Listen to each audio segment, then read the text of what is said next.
Welcome to Stories of Hope. I'm Christine Hotchkiss. Each week, I bring you stories that will inspire you, educate you, and give you hope. I want to thank my studio sponsor, the Motivated Mind Group, your global creative agency located right here in downtown Chandler. Today, my guest is Jennifer Z Gewarges, and she is representing the U.S. Vets Phoenix Division, also known as the United States Veterans Initiative, and their mission is serving those who have served. Take a quick peek at this program, and then we'll get into our interview. I'm Patrick Henderson, proud U.S. Army vet. I was homeless, and U.S. vet put my life back on the right track. They got me everything needed for a home, and a whole new world opened up for me to start thinking positive. To start living a real life. Got you. The people here with the heart that they have remind me of the way the people was when I was in the military. We come here together, we leave here together. We're all family. That was wonderful. Those of you who are veterans, I thank you for serving our country and sacrificing, and we're going to talk about those sacrifices. Please help me welcome my guest, Jennifer. Welcome. Hi, thank you. Thank you for having me. Yes. I saw that thing called social media, and I was like, I don't know anything about that. I want to know more. We have a lot of veterans that are out there that are needing assistance, and I don't think they know where to go sometimes. And so this is one of those things where you're helping the homeless. The gentleman that was on this video, is he actually one of the individuals in the program? He was one of the residents at one of our programs in California. In California, okay. Yes. So I always believe that everyone should have a place to call home. Yes. Right? So tell me more about this program. Yes, so U.S. Vets, we are one of the largest nonprofit organizations providing services to veterans that are currently experiencing homelessness or on the verge of experiencing homelessness. So we come in and we meet the veterans where they're at, whether they're transitioning from military life, they're going into civilian life and they don't know what the next step is. Mm-hmm. A lot of veterans go into the military right after high school, they're living with their parents, and once they finally go out of military, they don't know what to do next. Finances, finding a job, finding home, especially if they don't have that support system, it could lead to experiencing homelessness. In other areas as well, if any veteran returns from active duty, they sometimes come with mental health issues, illnesses, coping mechanisms that lead to drug use, alcohol use, that can lead to homelessness as well. Mm-hmm. And those are things that a lot of individuals don't take into consideration when they're returning if they don't have that support system. Mm-hmm. So that's where U.S. Vets comes in. We help provide a supportive system where we welcome them no matter what their background is, what they've gone through, what they've experienced, and give them a home. We give them a bed, we give them food, we give them comfort, and we provide a holistic approach to ensuring that they're able to meet their goals. So we provide case management supportive services to help them find their documents. Maybe they lost their driver's license, their birth certificate, DD-214 that shows their military status. They have something in their background that they want expunged due to a misdemeanor or a traffic stop or fees that they haven't paid. So we have a case management team that helps them accomplish those goals and get to the next step. But not just there, we also meet them where they're at. We have therapists on site that meet with them individually and in a group setting to find the root cause of what's happening, what led them to where they're at. So whether it be a mental health issue that they need coping mechanism, they just want to be heard, they have substance abuse issues that we can refer them out to additional support, and figuring out where they're at and allowing them to process and learn and grow with the ultimate goal of finding permanent housing. And that's where our workforce team comes in. They help the military skills translate into civilian skills so they can create a resume, they can practice interviewing. We do dress for success, so get them anything they need to ensure that they're ready for their interview, they're ready for their first day of job, and we help them get to that step. We bring employers on site to do on-the-spot interviews and hiring, and we also help them get any certifications or trainings to be able to get to the next step and refer them out if they want to go back to school. How does the GI Bill work? Scholarships, also benefits. Do you qualify for TRICARE? Do you not? Is there other supportive services for you to go back to medical, to be seen by a dentist, and to get glasses? Something as simple as that. So our team comes in and we're that stepping stone to help them achieve those goals, and we've had a really good success rate with ensuring that they're getting permanent housing and they continue to obtain permanent housing. That's it, folks. Just kidding.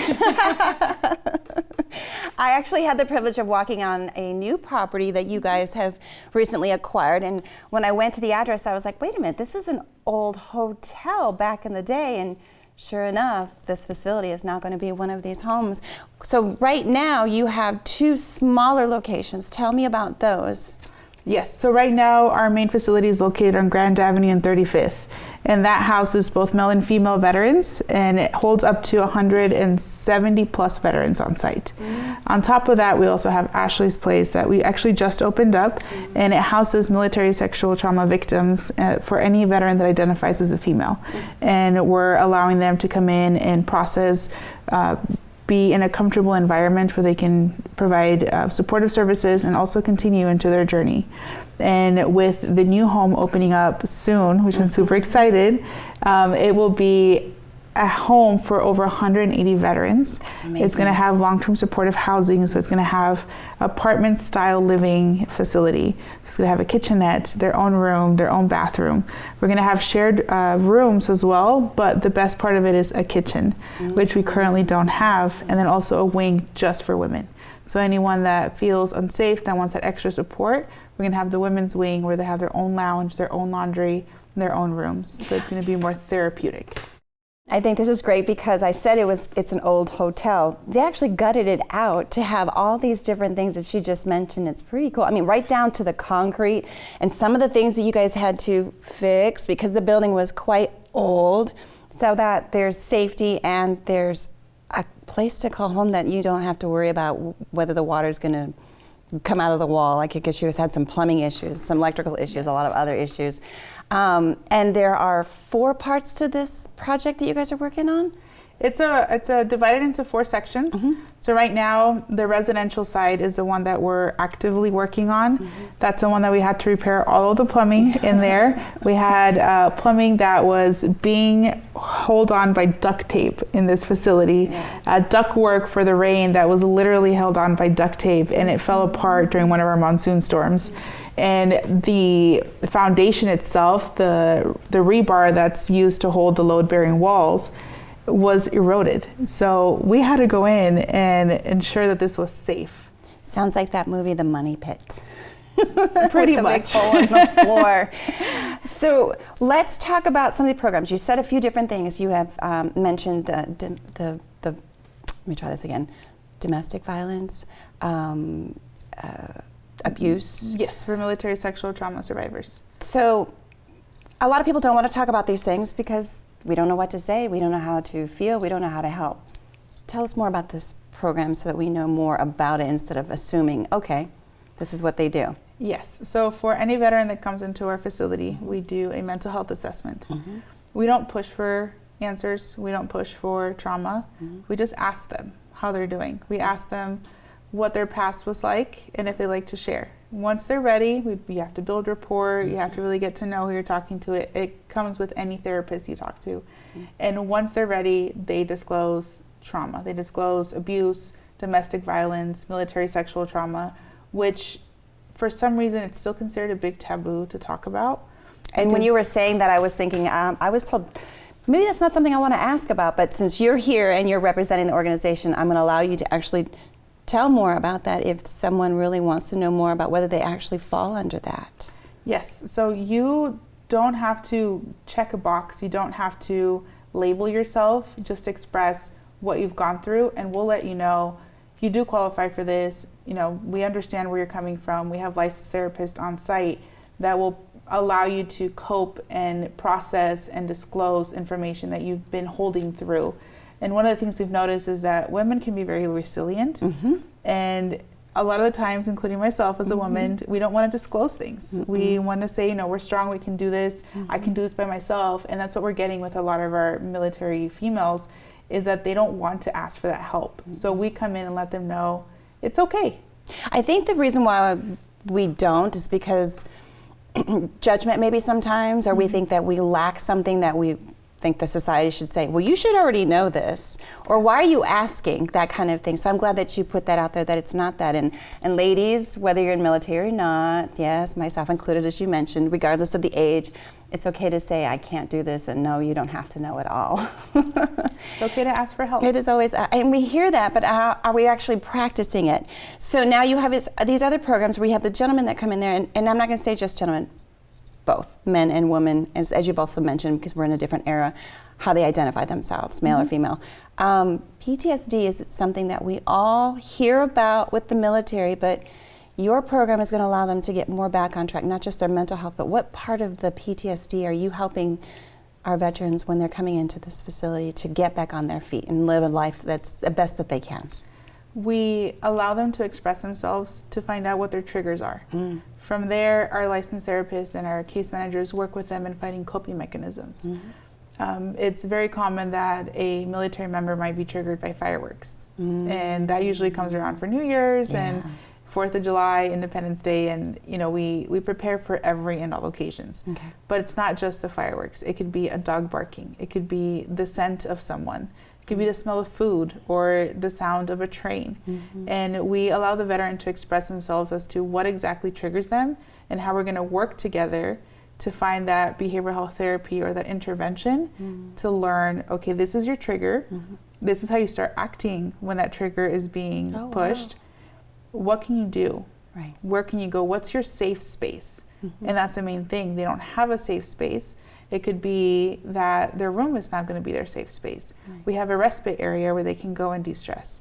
We have therapists that they can go talk to and be like, I am on the verge of being triggered right now because of XYZ. I need help. And all of our staff are trained to be able to provide the intervention needed, whether it be our veteran support assistant that's there 24/7 to our director of behavioral health.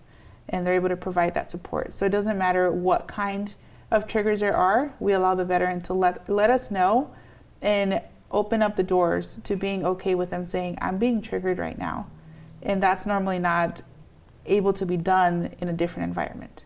And you use the word safe space. We should all have a safe space and a safe place. And so I'm glad that you said that, because we're not really sure where those are, but you've identified that you have that, and these people know that. Yes. So now we talked about the workforce. Yes. So tell me more about the workforce program. Our workforce program works to help veterans or assist veterans into entering the workforce area.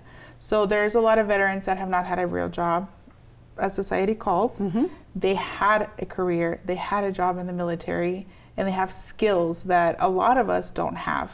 And to be able to translate that into what is considered a civilian life skill, we work with them to be able to create a resume that reads for everyday employers and find the areas of common interest, the areas where they want to grow in. So they meet with them, they allow them to express, this is where the field I would like to go into, this is what I'm interested, how can I get there?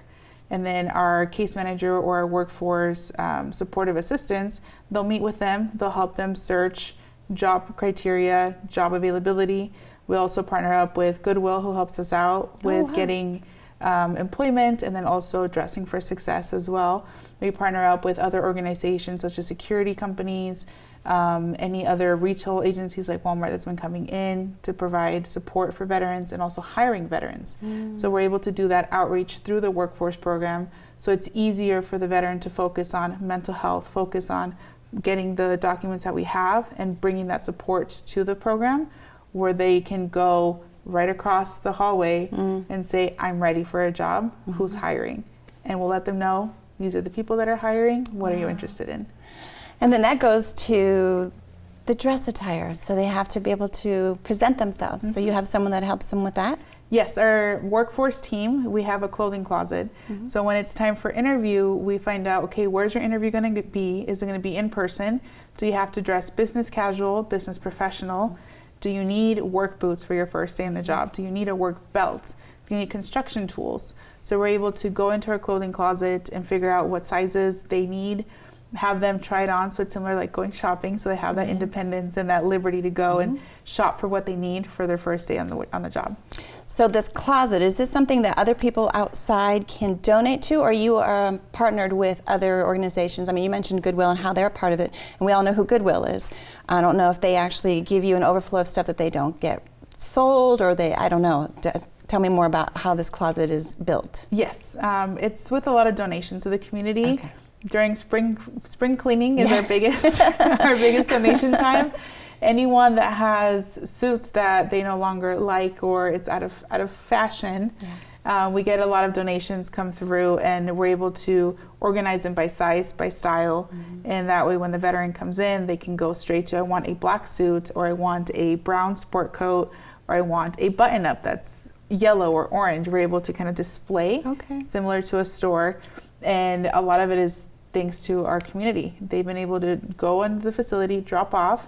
They can get a tour of the facility as well and see who they're helping, not just dropping it off and then leaving, but they can actually see who's going to benefit from the donations that they're getting. So we got donations. Now you also mentioned there's a kitchen. Is this a common kitchen that is separate than the individual apartments for the residents, the veterans? Yes, so we're going to have in the new facility a restaurant-style kitchen, which we're super excited. Right now, we don't have one. We get the food catered. So being able to do in-house warm meals, and the veterans themselves be able to cook a meal, learn how to cook a meal, and learn how to budget for a weekly meal plan. And that's one of the things that we're excited for, is to be able to help them come in and cook for everyone as a community. And this is mainly for a transitional housing units that we have that are not qualified for a kitchenette, and they haven't gotten to that step yet. We're able to provide the food for them so they don't have to worry about meals while they're with us. So is this veteran ran? It will be, yes. So the jobs that are going to be within the facility, that cooking or other parts that make it a facility, are going to be veterans themselves? Yes, so veterans themselves, a lot of them have already approached us and told us that once it's open, they want to be part of the kitchen crew. We're also going to be reaching out to culinary schools. We've already reached out to a couple of them. So if they do want to come in and train with us, if they want to teach the veterans as well, if they want their students to come in and practice working in a restaurant style, we're going to be opening our doors to that as well. It's like a little community all of its own. Yes. I love that. Now, you'd mentioned some certifications. What kind of certifications? That you said if someone came in and said, I want to get some certifications for something, is that something you help them find wherever that field is that they're trying to get their certifications in? Yes, a lot of the requests that we've had is for construction, since it is a very growing field and it pays very well. We've partnered up with a lot of organizations that will actually provide a scholarship to the veterans so they can go and train with them in that area of construction, whether it be welding, whether it be flooring, and they're able to get the certification to qualify for that job that they're wanting to do. I think some people call that an apprenticeship. Similar to that. Okay. Yes. Okay. And we've also partnered up with trucking agencies as well to be able to provide that training for them.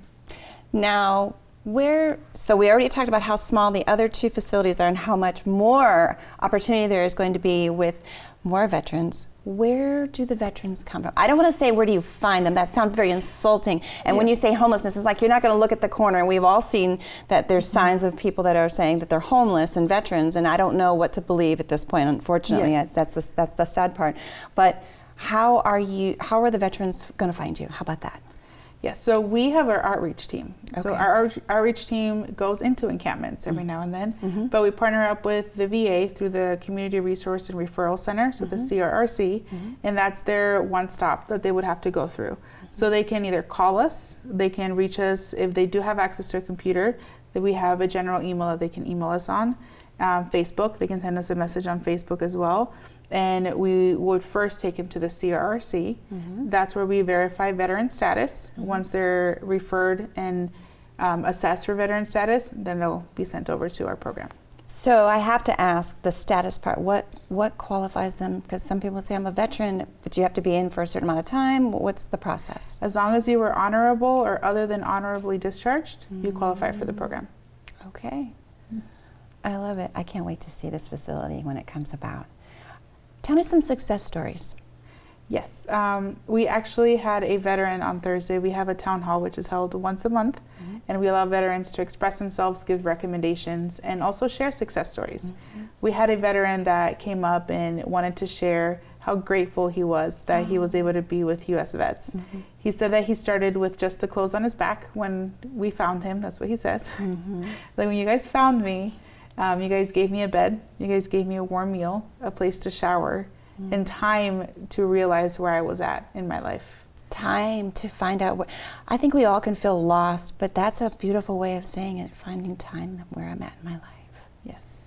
And he shared that because of the support that we've been providing him, because of our director of behavioral health, who's a licensed therapist, and our case managers who've been making sure that he is following up on getting those documents, he now has his birth certificate, which he lost. Oh. He has a social security card that had no idea where it went, and a driver's license that he can officially drive again. Oh, wow. And the one thing that he was really proud of is that he's a fashion individual, and that he now has a clothing closet in his room that he can be himself and express himself through clothing, and he officially has a job. So he was super excited to officially be able to go and earn his own money. That's beautiful. And he said that his next step is finding permanent housing, a place for him to call his own, and eventually transportation. But he said that it could not have been done without the support from our team. I love that. So how long is, I don't want to say it's a program, when you say that they come in there and there's certain processes obviously that they have to go through. Is there a certain time frame that they are allowed to stay? Yes and no. So we have our metrics that we like to meet every 30, 60, or 90 days. So essentially, it could be classified as a 90-day program, but we don't classify it as that. We have a time frame based on the veteran needs. So a veteran could be through the program in a month.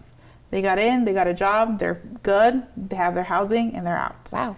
We have veterans that come in, they need just a little bit extra time. They need a little bit extra time to realize that they were experiencing homelessness, that they did need the help, and that they're wanting to go to the next step. Sometimes they don't want to go to the next step. It's scary for anybody. It's scary, especially individuals that have been experiencing homelessness for over 10 years. Yeah.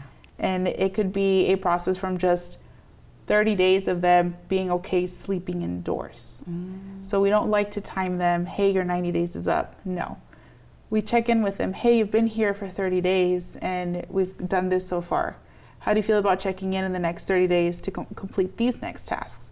So it could be from 90 days to 120 days to 300 days, depending on their needs. So let's talk briefly about mental illness, mental health. Before I ask my final question, this is what I want to ask you. Give me more and other people to understand more what the mental health is, mental illness. Some people think, oh, they're crazy. Well, I don't like to use that phrase. Yeah. How can we help, and how do you help? We meet the veteran where they're at. Okay. No individual is going to have the same symptoms, the same mental health issues, or as others call it, mental health diseases. Okay. It could be severe depression. They could have been in a very dark spot, a lot of loss in their life, to anxiety. They're just scared about everything.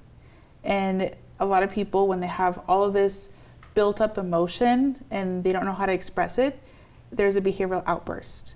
There could be a psychosis state where they completely black out and they react. And it could have been just a trigger by somebody touching them, by somebody taking their pen, where individuals may say, this person is crazy. I just asked for the pen and took it, but they don't realize that they were already on the verge of having a mental crisis. And that was the extra push. And that's what normally leads them to having police called or having to go taken into mental health institutes that can lead to them missing work, losing their job, and eventually losing their living space. Right. And that's what has led a lot of the individuals into experiencing homelessness. So it's not saying that individual's crazy, but processing what have they gone through?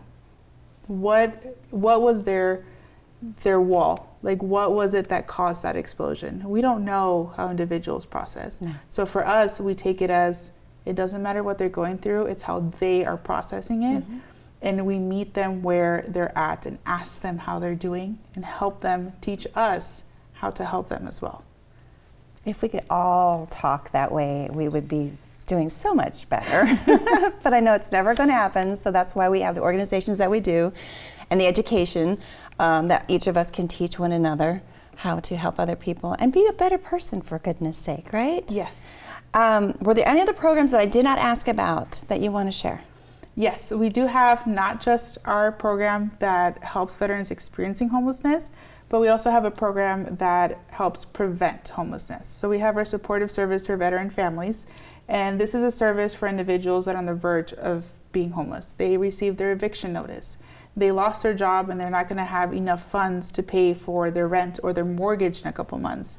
Or they are moving from a different state and their housing fell through. We're able to step in and help them, not just to talking to the landlord and helping them pay for utilities, but help them get back on track and helping them with vouchers such as HUD-VASH, helping them with talking to APS, SRP, getting them internet access, cell phone support, because we need to communicate. Yes, we do. And getting them bus passes for transportation.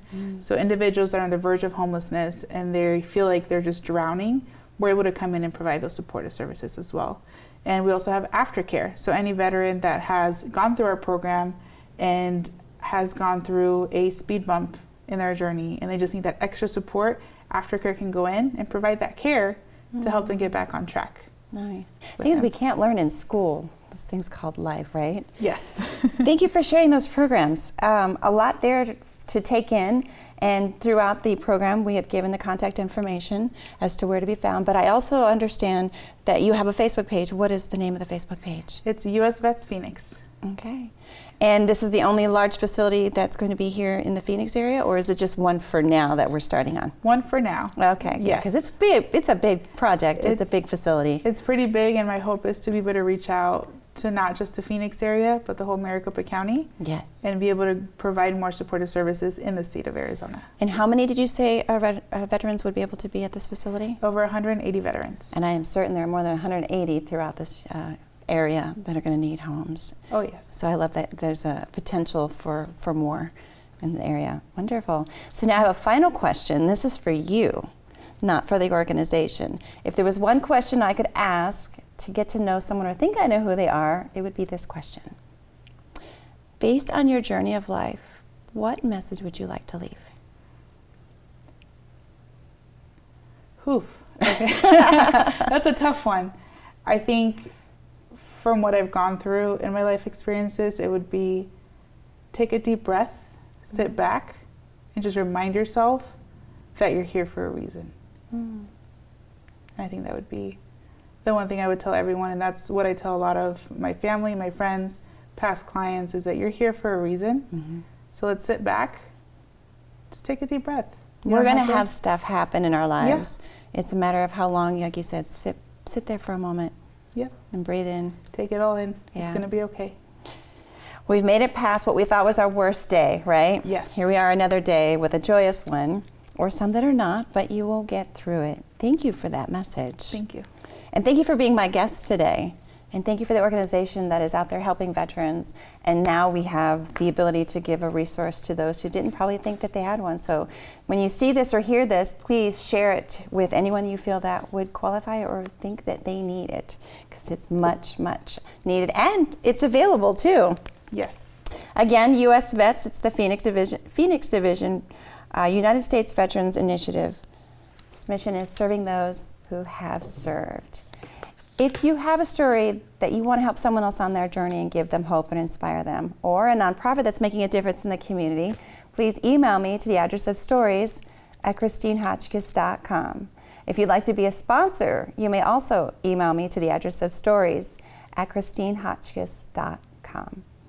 Until next time, everyone, I wish you well, and you take care.